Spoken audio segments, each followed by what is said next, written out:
Welcome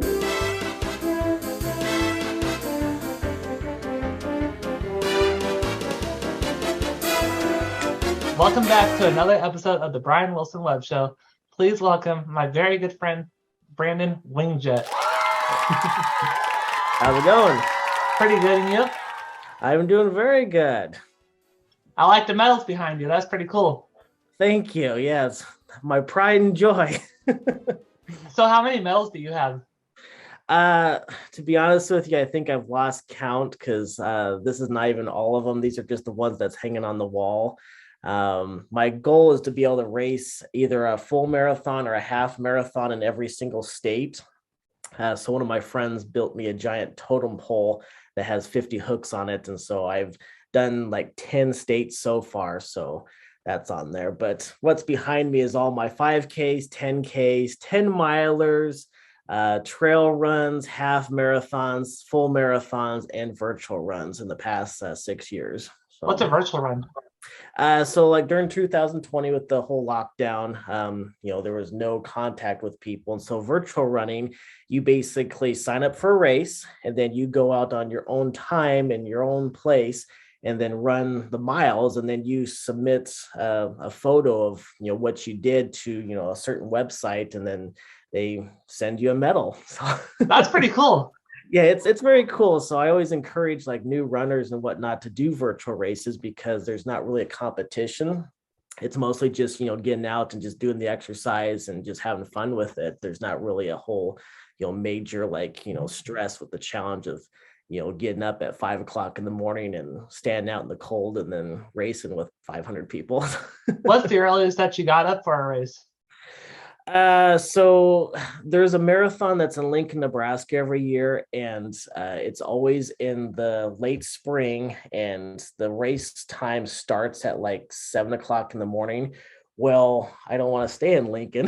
So I always try to get to the race an hour beforehand.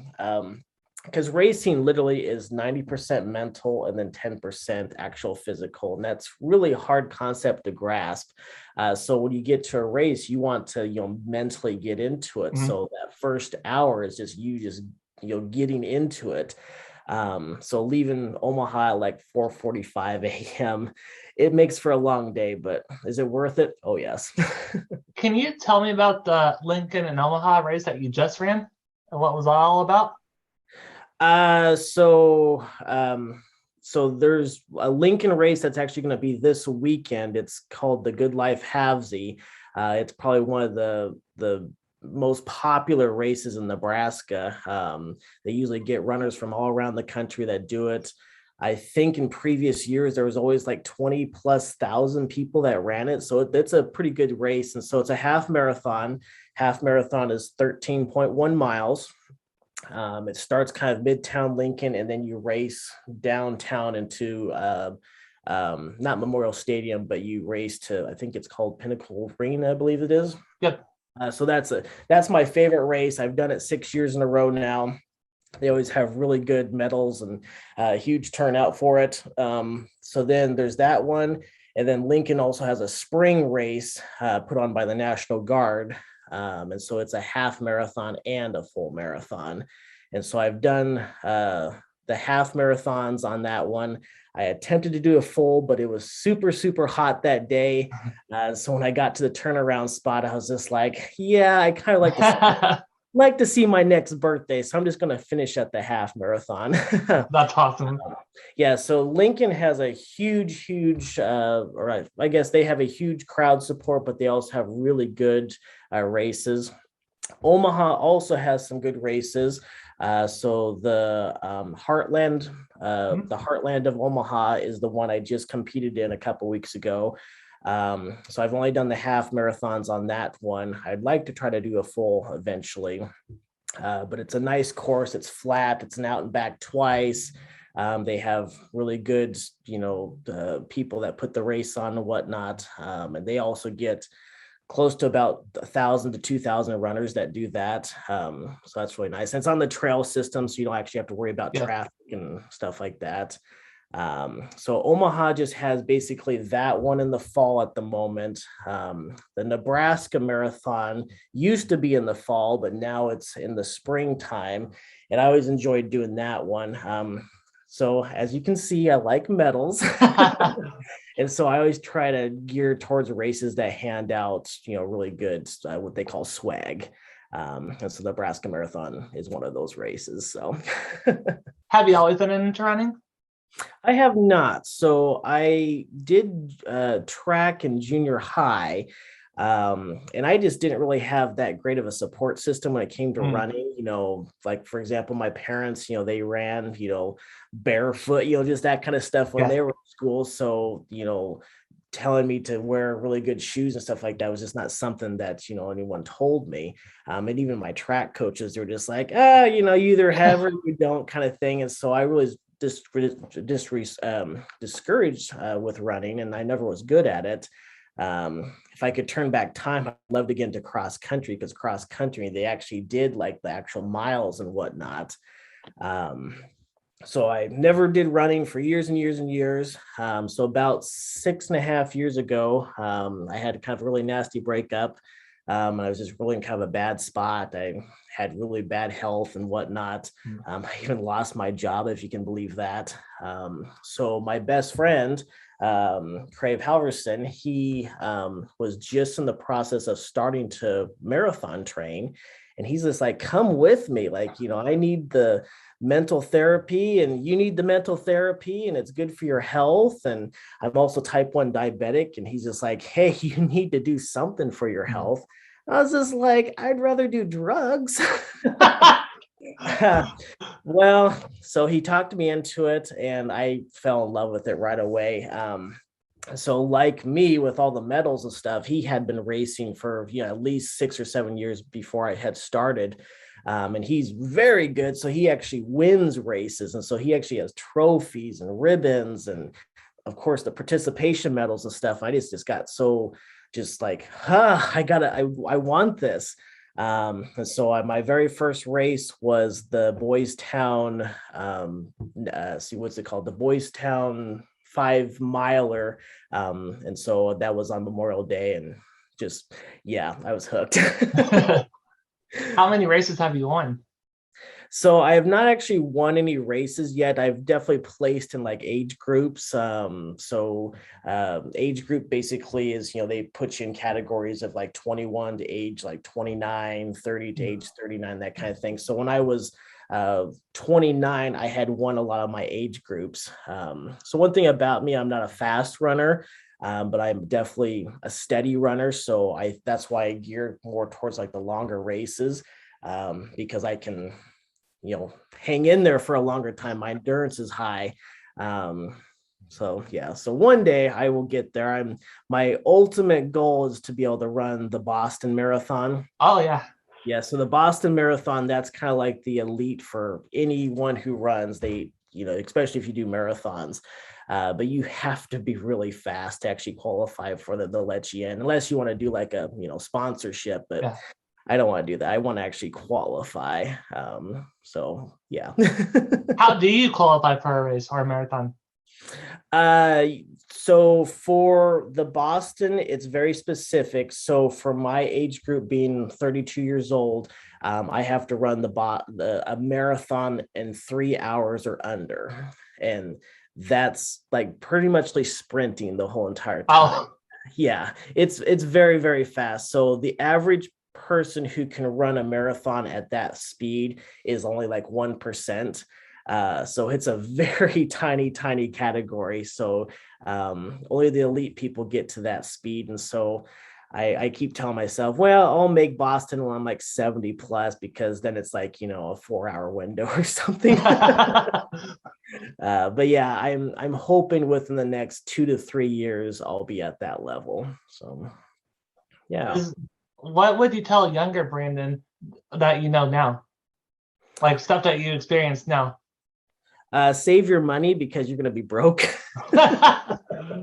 Because racing is expensive, and it's not just the racing itself. You have to buy a lot of gear and stuff, because I always think of any kind of physical sport, it's like building a pyramid. You want to have a very solid foundation to be able to get to the top. And so, starting with like, your running shoes, proper socks. Like, I mean, I've never thought that, you buy socks that, help your feet from sweating. Like, so you, especially when you do long races, your feet are going to sweat. They're going to start rubbing. You're going to have blisters. And so, buying, socks that, help prevent that. Special shorts, you don't want to go out there in sweatpants. It might feel great for, walking around the park, but when you're running, that's going to be heavy after a while. Even, just simple things like, having special deodorant for your arms, because, you're going to be sweating so much and the clothing is going to be rubbing, so if I were to tell my younger self today, well, for starters, believe in yourself. That's a big thing, because if you don't believe you can do it, you won't be able to do it. Back to my theory, there's 90% mental, 10% physical. To be able to say I'm going to go out and run for 5.5 hours or 2 hours or anything like that, that takes a lot of mental strength. You can't just go out there and be like, I'm just going to just go run today. You can't really do that. So yeah, I would tell myself, believe in yourself, save your money, just have fun. I mean, if you can't enjoy what you do as a hobby, it's not a hobby, it's a job. I mean, some people enjoy their jobs, of course, but if you are literally pushing yourself to do it, you're not having fun. So I was really thankful that I had a really good support group when I started running. I still have a really great support group. Like, I literally can text any of my running friends right now about anything going on in my life, and I can, I feel comfortable with that. And that's what makes great running friends is, you go out for a 3-hour run, you talk about a lot of stuff. So that's awesome. Yeah. And you just continue to make friends through that way, huh? Yes, like every time I do a race, anytime I post something on social media, I always have new, followers that's just like, oh my gosh, you're Run B Wing. I was just like, yeah, how do you know me? I saw your post on Instagram the other night. You did the Dallas Marathon last month. I was just like, yeah. I was just like, oh my God, I've been wanting to do that race. How was it? And now you got a new friend. That's cool though, because they could they could ask you for advice and you could give it to them, Oh yeah. Because every runner has different stories, different approaches on how they do things, because we all have that same goal to finish. Doesn't matter if we want to win, be a certain speed.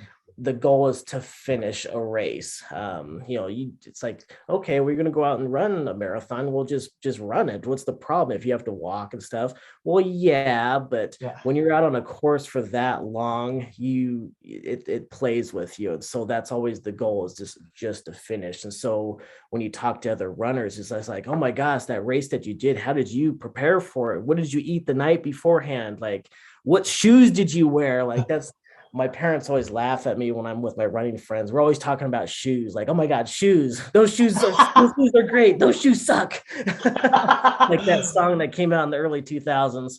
But it's true, so runners really support each other, because again, we all want to finish. We don't want to see a runner not finish. So. Have you ever done a race and wanted to quit because it was super, super hard? Sadly, yes. So I always joke with myself, you're not a true runner unless you've actually had a what's called a DNF, did not finish. So there's been a couple races I did that. So like the Nebraska Marathon I was talking about earlier, one year it was like 85 degrees out and it was super windy. Well, so it might be nice standing on the sidelines, 85 degrees with a little wind, but when you're running, your body feels like it's 20 degrees warmer. So I felt like it was like over 100 degrees that day running. And then with the wind, it dehydrated you a little bit quicker. I got to mile 22, and believe it or not, I was so out of it. My nose was bleeding and I didn't even know it. And so when I got to the aid station, I was just like, I'm done. I'm getting off the course. They actually thought I got hurt.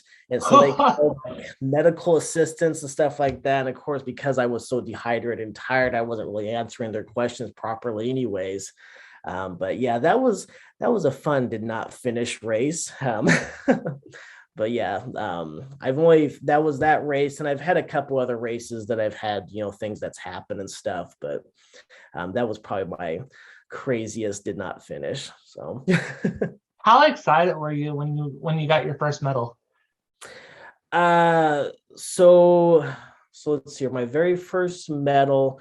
um it's it's hard to explain. There's so much that goes into running besides just the race itself, that when you get the medal, that's why I have mine, hanging up as a presentation, because there's just so much work that goes into it that it's a huge accomplishment. So that's why I always kind of feel sad, or angry, I should say, when I go to races and they hand you these little tiny dinky things that, probably cost 25 cents. It's just like, especially how much money the race is itself, Yeah. reward your runners by accomplishing something. I mean, whether that race was 5 miles or 100 miles. I mean, there's some people that can't even run down the block and back or even walk it. So yeah, that medal, it means more than just like, hey, good job, you finished. It's like, wow, you actually can accomplish this. So yeah, it's a good feeling getting that first medal. What are people's reactions when they come to your house and they see your medals? What's wrong with you? um it's always fun to me when I bring people into this is my office, bringing them in here, or even like on Zoom meetings and stuff. I always like seeing the jaw drop. It's just like, whoa, you've done that much. It's like, yeah, because each medal like is 5 miles, 10 miles, half marathon, full marathon. There's probably about 2,000 or 3,000 miles worth of like running. this jaw drop. Yeah, exactly. Yep. So I mean, if you count all the miles with each of these medals, so it's like, wow, you've actually ran like 3,000+ miles in 6 years. It's like, yeah. That's awesome, dude. Yeah, so it's a cool accomplishment. And then of course I have a story with every single medal. That's Of course, again yeah. present them, and so I can literally talk all day about what happened that day, even probably what I ate. I can tell you what the temperature was like. It's yeah, I love the jaw drop. So It's awesome. It's an awesome collection. yeah, yep. So if you wrote a book, what would it be titled? uh And why? um I probably stick with that saying, believe in yourself. Again, I can't stress this enough. Running is the toughest athletic sport you can possibly do on your body, and it truly is 90% mental, 10% physical. I mean, granted, yeah, that 10% is a really strong, because I mean, you can't go out there if you've have never seen a dumbbell in your life. But believe in yourself. I mean, if you have that nasty attitude, just like, I'll never do that, I'll never do this, I can't do that, this is a waste of time. Well, yeah, you're not going to be able to do that. And especially, after my breakup, I definitely had that terrible mindset. And so I really put a lot of love and respect for my friend Craig, who really got me back onto that, believing in yourself. Granted, it was easy because he made running look so easy. Because I run like a 9:30 mile. He runs a 4 and 5 minute mile. So he wins all his races without even trying. And then he crossed the finish line out, not even out of breath. And here I am, like, as feeling like an asthmatic, so that really, gets you driving, because it's a goal. It's just like, I want to be that person, hopefully in a few years and not 100 years. But yeah, so if I wrote a book, I would name it something along the lines of believe in yourself. So, and I'm sure there's books already like that titled that. If you weren't running, what would you be doing? Probably chain smoking. Oh God. Brandon. I don't know. Those are tough questions. I've often asked myself that many times. Like, if I wouldn't have met that person and wouldn't have had that breakup, would I have gotten into running? Would I have, gotten into something else? You just don't know, do you? I just don't know. And it's even kind of scary in the fact because, like, being a type 1 diabetic, would I even be even still alive right now? Because I feel like running has really kind of made my health so much better than a normal person, just because I'm constantly having my heart and my lungs pumping and stuff, and making the insulin flow through my body correctly. And a lot of diabetics have really poor circulation in their legs and feet, and well, I use my legs and feet all the time, and so my circulation is stronger. And even when I see my doctors, they're just like, yeah, there's very few diabetics out there that can actually be in your category of good health. So keep with the running. So, So, where do you see yourself in 10 years with running? uh well, I mean, I'd like to marry rich and win the lottery and all that stuff. you know are we talking realistic goals or fantasy goals here? So I mean, since we're talking about running, I definitely would like to see myself in 10 years being qualified and ran the Boston, or getting ready to run the Boston. There's also a bunch of different marathons throughout the world. They're like, they're called the top majors. So like Berlin, Chicago, Boston is one of them, New York. I would like to cross all those off on my list someday. Because, like, for example, the Chicago was just a couple of weeks back. 500,000 people ran that. 500,000 people. Like, I can't even wrap my mind around being on a race with that many people. And a couple of my friends ran it, and they said it's nothing like you can ever imagine. It's you're running a marathon and you start running, and before you know it, you're halfway done because you're so hyped with everyone around you. Mhm. And the whole entire town basically shuts down for this race. Can you imagine Chicago shutting down for a day? Seriously? Oh yeah, yep. So you basically run the whole entire streets of Chicago, and every street corner there's thousands of people. They even have grandstands set up. And so that's a huge goal for me to do that. My very first marathon I ran Dallas, Texas, and it was sort of like that. Obviously it wasn't that huge. But I chose Dallas, Texas as my first marathon because I knew I was going to need a lot of encouragement to get finished, because I wasn't trained. I just wanted I wanted to say I ran a marathon. I was crazy, and Craig talked me into it, and yeah. Anyway, so I ran it, and I was super happy I chose that because there was lots and lots of people that was running it. In fact, when I crossed the finish line, I thought I was one of the slowest runners. There was still maybe 4,000 or 5,000 people still Seriously? behind me, still finishing. So yeah, that's if I had to give advice to a runner that wants to pick a marathon, do your research, find a race that has a huge turnout, a huge crowd support, because you know running on the pavement for 3 or 4 hours plus, you start to lose motivation. And so having all those people around you is just like, I gotta keep going. Or you start getting focused on people around you, and you just don't pay attention to, like, oh, I'm only on mile 10 of 26. So How do you decide on what marathon you're going to run? Uh, so back to me being a goof with my medals.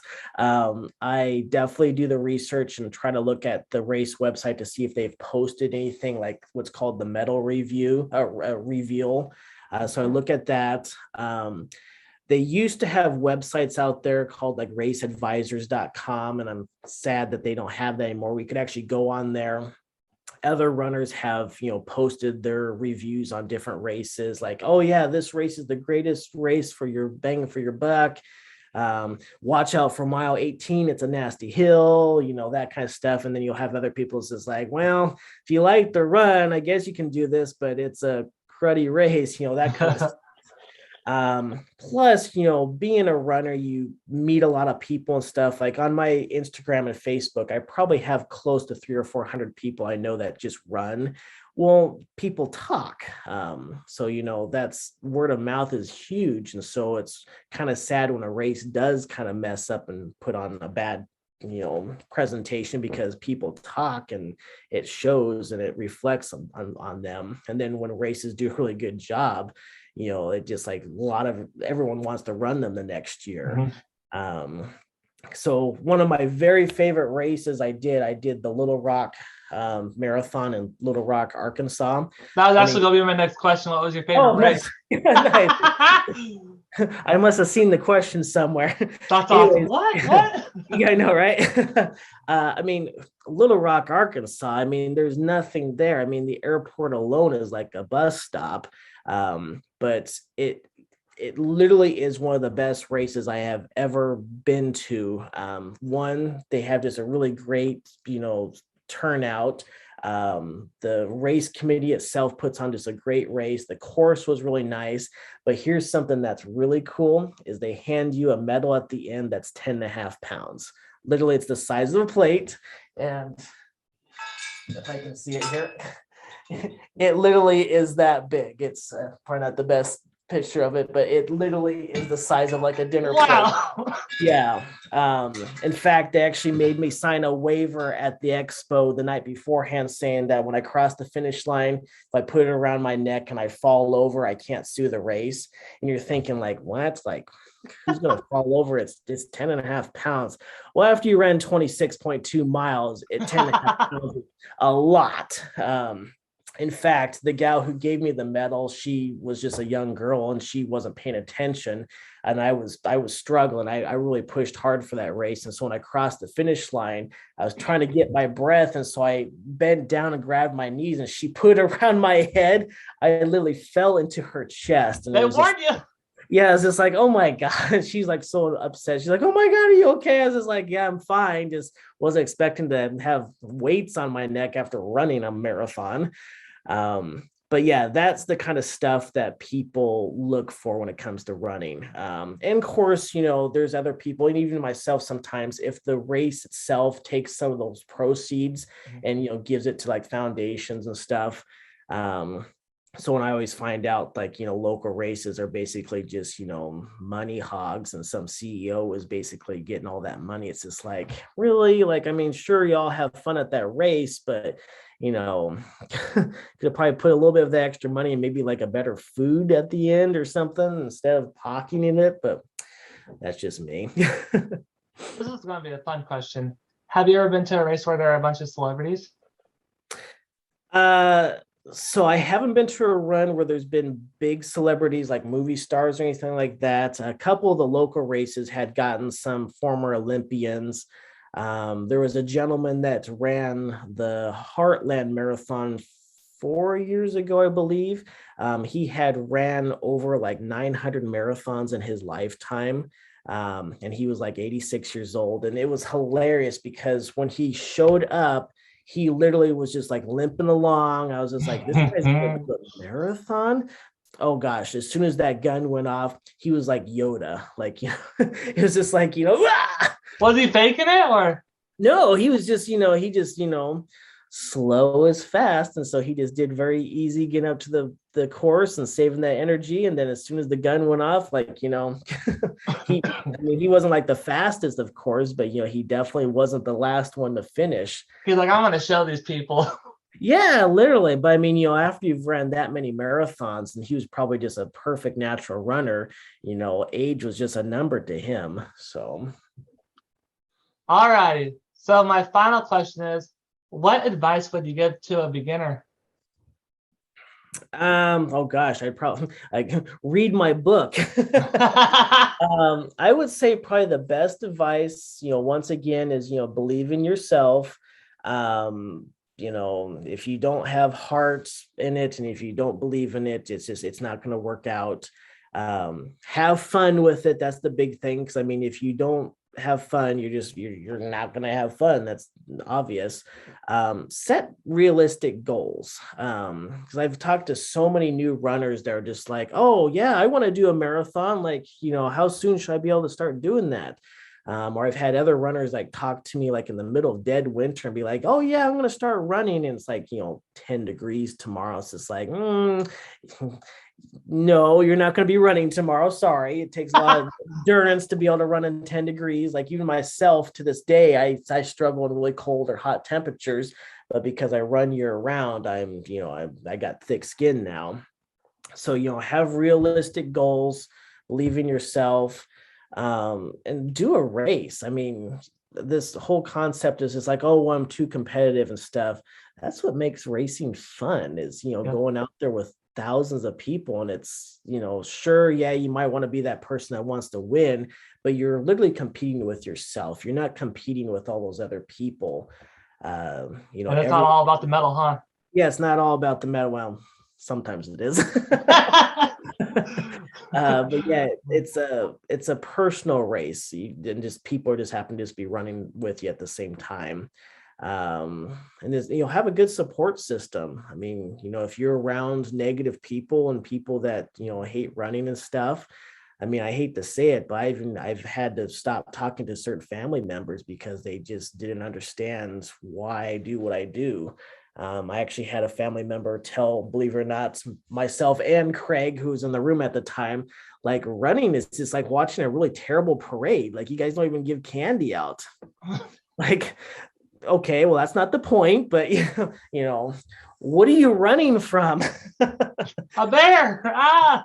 Yeah, it's like you paid money to go run. Like, why? It's just like, no, that's terrible mind thinking. I'm not running because I like to spend money. I'm running because it's a hobby and I enjoy it. And I love seeing, the goals that get accomplished and, my body changing and even like on tough runs and stuff like that, like the first day it got cold just a couple of days ago, like I was moaning and complaining going out on the trail, but then after I got done running, it was just like all the endorphins through my body, I just felt alive. Like I probably slept the best that night and I've had in weeks because I got that what's called a runner's high. um so yeah, so if I had to tell someone that kind of stuff, I'd be really stressing that. And of course, there's other things, like if they're going to do their first marathon and stuff, telling them little tricks of the trade and stuff. For example, for like, us guys, believe it or not, you would not think of this, but, putting band-aids on your boobs because I don't know if people have seen the scene from The Office where I can't remember who that was, the one character, he was running and the blood was coming down your nipples. That actually does happen sometimes. So telling a new runner, it's just like, yeah, you need to tape your boobies down, trim your toenails, because I mean, just little things you don't think of, but when you run a large race, like your body starts doing weird things. Yeah. Well, thank you so much for being a guest on my show today, Brandon. Yeah, thank you for having me. I hope I encourage other people to start running. Follow me on Instagram at RunBWing. I post all the time with my running. So if you don't like running, you'll like running after you see my Instagram. Well, thank you so much. Yep. Thank you. I will talk to you later. All right. Thank you.